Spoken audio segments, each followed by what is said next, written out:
Youthful skin anti ageing secret ఏంటి? Like మన సినీ stars కానీ వీళ్ళలాగా ఎప్పుడు యంగ్గా ఎలా కనిపిస్తున్నారు? So here is the secret.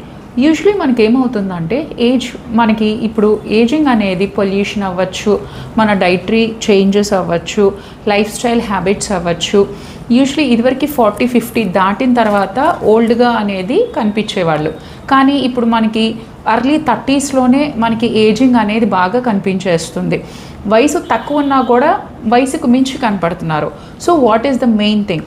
Usually మన ఫేస్ అనేది ఈ ముక్కు దగ్గర నుంచి ఇలా ఈ జౌల్ లైన్ వరకు ఒక ట్రయాంగిల్ లాగా మనం చేసుకోవాలి. మనకి యంగర్ ఏజ్ ఉన్నప్పుడు యూజువలీ జా అనేది ట్రయాంగిల్ అనేది ఇలా ఇన్వర్టెడ్గా ఉంటుంది, కానీ ఏజ్ పెరిగే కొద్ది ఏమవుతుందంటే ఈ ట్రయాంగిల్ అప్సైడ్ డౌన్ అవుతుంది, అంటే ఈ జా లైన్ అనేది ఎక్కువ అవ్వడం జరుగుతుంది. సో ట్రయాంగిల్ ఇలా ఫామ్ అవుతుంది.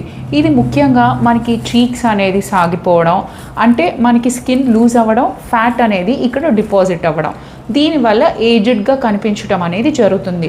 సో దీన్ని మనం రివర్స్ చేయాలంటే we have to do collagen tightening. Collagen అనేది ఫామ్ అవ్వాలి, స్కిన్లో స్ట్రక్చరల్ చేంజెస్ అనేది జరగాలి. ఇది కనుక జరిగితే మళ్ళీ మనం యూత్ఫుల్ అపియరెన్స్ అంటే యంగ్గా కనిపించడానికి ఇది మనం చేయొచ్చు.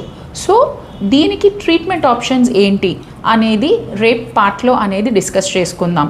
మీకు దీని గురించి ఫర్దర్గా ఇన్ఫర్మేషన్ కావాలనుకుంటే comment anti ageing. Thank you.